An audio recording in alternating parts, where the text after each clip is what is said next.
Mbote na balandi na biso nyonso ya chaîne na biso Océan du Congo. Topamboli nzambe pona mukolo malamu asili kopesa biso. Na banzi tozali kaka na émission na biso Quel est le nom de Jésus. Na bongo kaka na titre na Quel est le nom de Jésus oyo tobandaki ute ebandeli. Tolobaki ekokabwana na biteni yango pe tozali kotambola neteni ya liboso totambolaki nango ndenge mukanda ya Mark 16 azoyebisa biso alobi te Yesu azoyebisa baye kolina ye avant komata azali koloba te bokende bobenga na milimo mabe kasi na kombo nanga na koyebisa ya Yesu azali koloba to benga na milimo mabe kasi na kombo na ye me na moni ezaleli wana ezaleli obalakisaki biso wuta bomwana pa ya balakisi ya liloba nzambe obalakisaki biso balobi esengeli to benga na milimo mabe na kombo ya Yesu kasi soki ezali na kombo ya Yesu nde to benga ka milimo mabe me pona nini mukanda ya Mark azali koyebisa biso pe nani kombo ya Emmanuel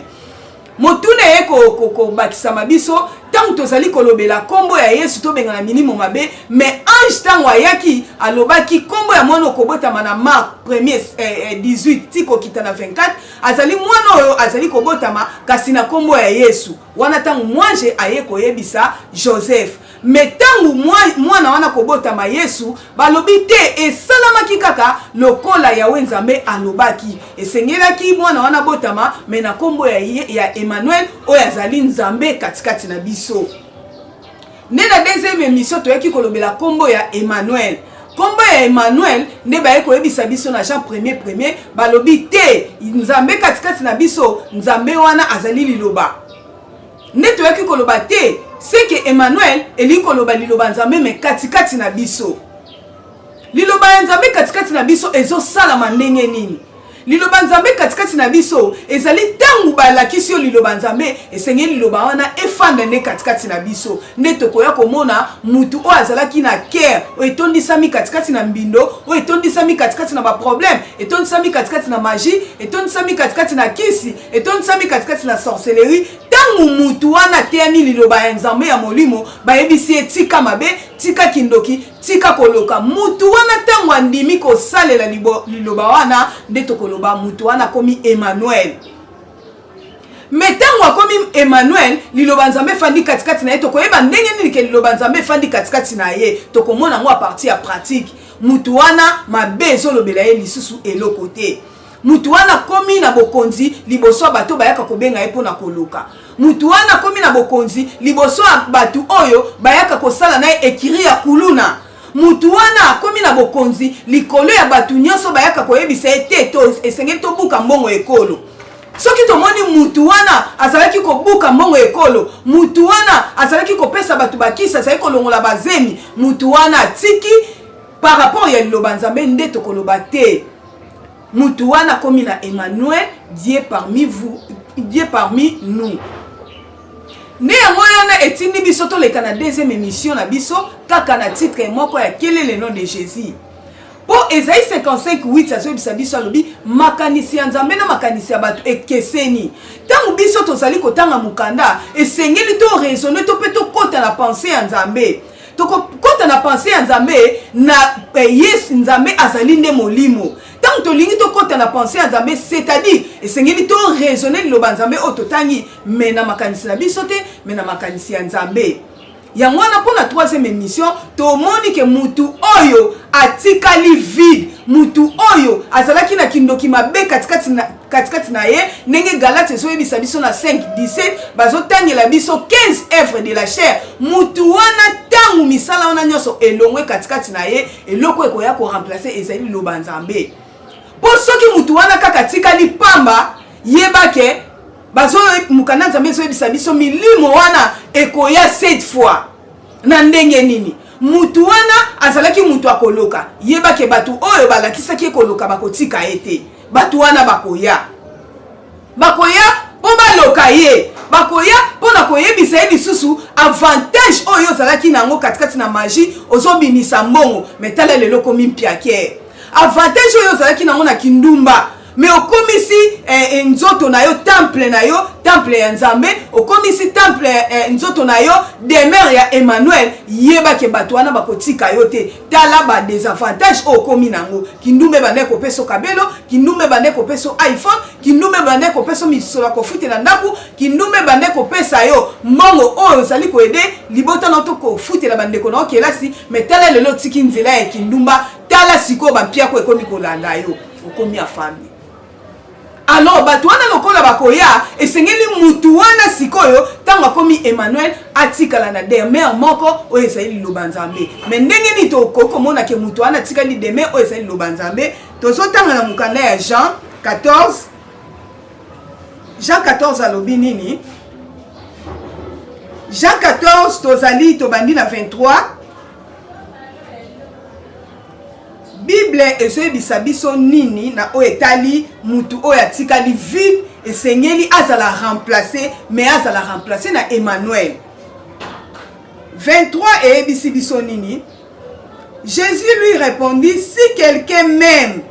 balobi oya linginga seke tangu yo lingi liloba Nzambe fanda katikati na yo, ondimi siko kotika kindoki, ondimi kotika kindumba, ondimi kotika magie, ondimi kotika ki escroquerie. Esengeli sikoyo liloba Nzambe fanda katikati na yo seke olingi de Yesu akomi koloba. Si Jésus lui répondit, si quelqu'un m'aime, il gardera ma parole.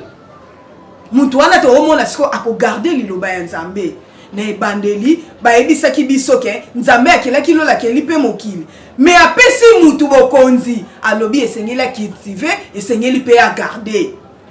Siko eloko Nzambe azali kosenga tangu yo fandisi liloba Nzambe katikati na yo olongoli ignorance. Nzambe siko aya kofanda katikati na yo eloko kosala esengeli o garder liloba na ye. Il gardera ma parole et mon Père l'aimera. Nous vivrons à lui et nous ferons notre demeure chez lui. C'est que mutu wana demeure ya Nzambe, demeure ya liloba Nzambe, tango tangi liloba ya Nzambe. Akotanga ngo lisusu na nzoto te. Mutu wana komi kotanga liloba Nzambe na makanisi ya Nzambe. Nde tokomona mutu wana Nzambe pe akoya kofanda katikati na epo tolobaki Yesu kaka kokaka te. Esengeli force ya liloba wana eya katikati na yo obanda siko ko pratiquer yango nde tokomona na Yesu na tata basali demeure nde katikati na yo. Okobanda siko ko garder liloba Nzambe vis-à-vis ya makambo nyonso eko affronter yo. Oko garder liloba Nzambe, okobanda ko raisonner na liloba Nzambe na ndenge ya molimo. Mutu nyonso yo tozomona ki azosenga bato offrande nde tolobaki na deuxième partie na biso. Offrande kaka na nzoto esengeli to pesa offrande po mukanda ya Lévitique de 13 azalo balango. To mema bo offrande na biso mais to tcha Mungu na kati o ezali sina alliance ya biso na Nzambe. Donc tozomona mutu azomema mbongo mais atiki Mungu to ko comprendre mutu wana te. Nzambe nano fandi katikati na yete nano garder parole ya Nzambe te moyen Nzambe ko fanda demeure ezali te. Po soki mutu wana lobi te mbongo etikali kaka mbongo, mais Mungu ezali ba bonne parole.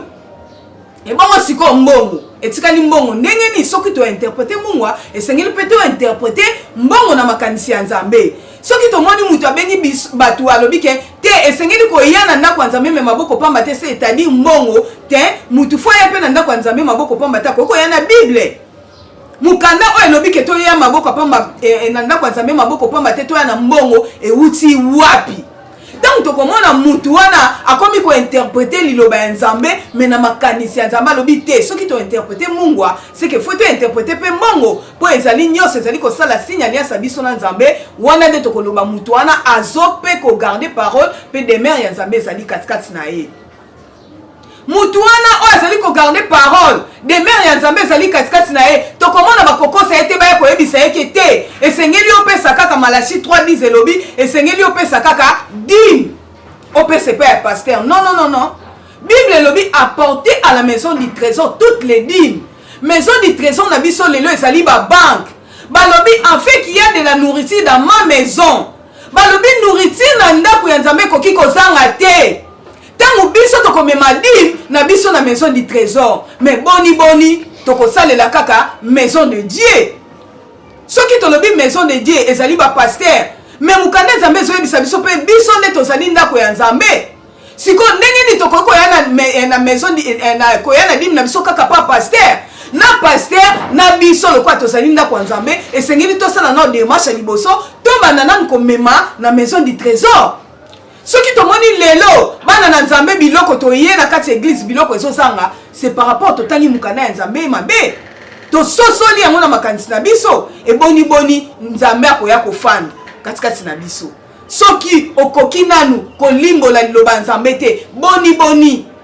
Nzambe akoya kofanda katikati na biso. Nzambe azoya kofanda katikati na biso soki tobandi ko raisonner liloba Nzambe mena makanisi ya Nzambe. Soki tobandi ko zipola yango na makanisi na ye parce que ye azali nde esprit azofanda na nzoto te. Soki tomoni mutu akomi na niveau wana ya kokanisaka makanisi ya Nzambe liloba ya Nzambe na makanisi na Nzambe wana tokomona te. Mutu wana azali siko na Emmanuel intervention ezoya osenga siko Nzambe wana ademeye katikati na ye okomona mutu wana kobatela liloba Nzambe. Po yo lobi to chambongo oui toye ko chambongo lobi to tongela Nzambe église. Mais mukandaka ya acte des apôtres kasolo bango na 17-24 soki totangi bazoyebisa biso balobi te Nzambe oyo asali likolo na se afandaka na ndako etongami na maboko ya bato te. Me bandako nyonso minene oyo tozotongela yango banani okomona bamama na biso to mpe biso nyonso tozalaki mpe kaka na kutime wana ya kokende kopesa baofrande totongela Nzambe ndako. Me soki Nzambe yango mpe totongelaki ndako ya solo livre parcellaire ezalaka na kombo ya nani? Lobi okomona ke pasteur wana kufi atiki mwana na ye ekomi royaume. Bible ezoyebisa biso na proverbe 30 so totangi na 6 tobakisa te na makomi ya Nzambe po tobima bato ya lokuta te. Po ntango tokomi kotuna o mituna ekomeli yo lokola ngambu ekomeli yo lokola tokoma barival seke liloba Nzambe ozote yango na makanisi mpo na baintérêt personnel na yo. Mais Bible ezosenga biso Nzambe aza na besoin na biso tozala nde balumière.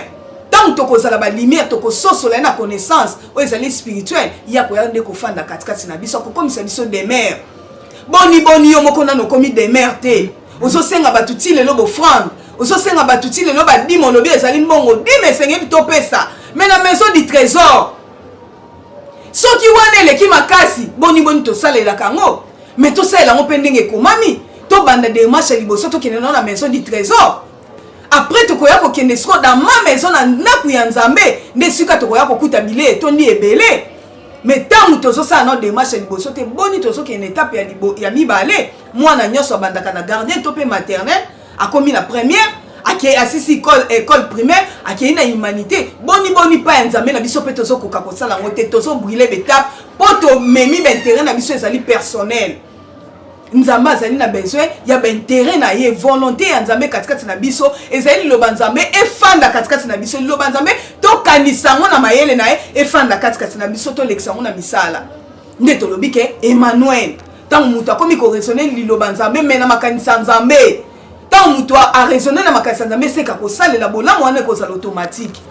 Même ata so toke na Deutéronome 14 na 22 bazoloba balobi ke soki okei kopesa dîme na oti serrera dans ta main. Balobi nzele kozala mulai lokola nzele kozala mulai basengi dîme wana osala ngo échange c'est que Nzambe ayebaki pe na nzela na ba changer bazalaki nde pe mutuna c'est que Nzambe ayebaki ke dîme wana ezali kilo to ezali mabanga koma dîme o ezali kilo balobi nzela ezali mulai okobanda nde ko échanger tu changeras ta dîme contre de l'argent soki dîme ezalaka mbongo ndeni to ko changer ngo pe na mbongo. Ozomona mutu tanga azali na lukatikati na mituna wana azosilisa ngo te seki ye azali kaka na Yesu ayebi Yesu partir makomi. Or biso tango tozoya koleka na émission tozoya nde po yo tika na Yesu ya makomi te tozolinga Yesu wana azala Emmanuel. Donc aya kofanda epai na yo azala demeure epai na yo. Même ata so tokei na mukanda ya Apocalypse ezoloba nini na 21:3 mukanda ya Apocalypse tozali na 21:3 Bible yebisi biso nini? J'ai entendu du trône une forte voix qui disait voici le tabernacle de Dieu avec les hommes habitera avec eux et ils seront son peuple et Dieu lui-même sera avec eux.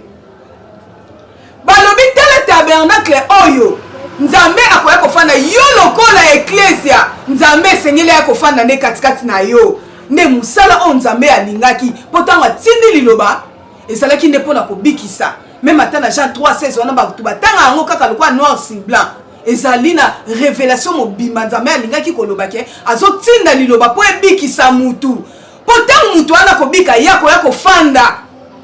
ndenge Jean azoya koyebisa biso demeure na ye nzambe azali na besoin mutu nde akoma demeure na ye mutu aparvenir na connaissance ya vérité mpo ntango akosalela asalela justice ya nzambe mpo soki okomi kaka na justice ya nzambe te bokokutana te nzambe akoya kosala nao kaka demeure soki okomi na justice na ye soki liloba wana atindaki esauve yo soki yo ozali nanu sauve te moyen nzambe ya kosala demeure katikati na yo eza te yango wana ezalaki lokola 3e paragraphe na biso to pe 3e étape na biso émission na banzi bandeko mosusu tokozala na bango bainvité l'apôtre missionnaire Ridi akozala na biso awa mpona kotalisa biso banomination ya nkombo ya Yesu mpo bato mosusu babengaki ya l'agneau de Dieu bato mosusu babengi ye serpent de rein bato mosusu babengi le lion de la tribu de Juda Yesu ye moko mpo azoya koloba lobi te bokeba mpo monguna na bino satana azali konguluma lokola nyoka azali konguluma lokola nkoi ya kanda mpona kolia bango soki sikoyo azali satana azali nkoi ya kanda seke tozali mpe na le lion de la tribu de Juda azokoma le lion de la tribu de Juda mpo ya kosala mosala na oyo satana alingi asala katikati na bato yango wana tokobengana milimo mabe c'est vrai na kombo ya Yesu mais kombo yango ezalaka Emmanuel molimo mabe ezobima kaka soki oyebi parole spirituelle na ndenge ya solo tangu yo koloba na kombo Emmanuel Dieu akofanda katikati na yo tango ko comprendre loba nzambe nyonso ekozala facile milimo mabe kobima kindoki ekolongwa moyeba ndoki batungisa yo ezali te muto azali na kati ya parole de Dieu la parole spirituelle o ezali na puissance ata ndoki azali na esika nini ata ozali na États-Unis ata ndoki azali akoloka yo te ezala ozala na ye na ndako moko akokoka yo te parce que ozali na Emmanuel oyo Yesu na tata basali déjà demeure katikati na yo yango wana tozali kosenga mpona paragraphe 3e paragraphe na biso ndenge tozali kosenga na bino nyonso bosabone massivement merci na mwana na ngai mama mitungu azotuna ndenge ni madame tokoki kosabone kaka na chaîne ndenge ezoleka wana ezali na partie oyo ezaka soki oklike okomona ke okosabone facilement to mpe okoki kosala recherche na chaîne Océan du Congo chaîne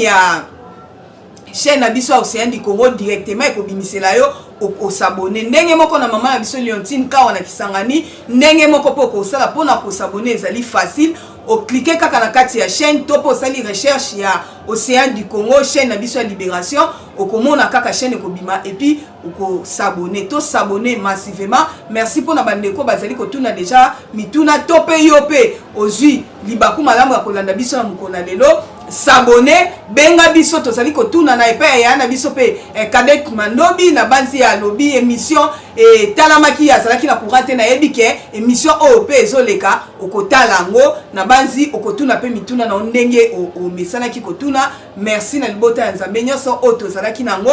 ya koloba pona 3 paragraphe na biso tolobi na mukona lundi nde tokoya kosimba ba nomination merci pona papa na biso Jimmy Mukosu merci pona évangéliste évangéliste Makasi héritier merci et pas papa na biso Mutombo Patrick merci et pas évangéliste Prince Bitaya Pekimia Nzambe ezala katikati na mabota na biso merci beaucoup.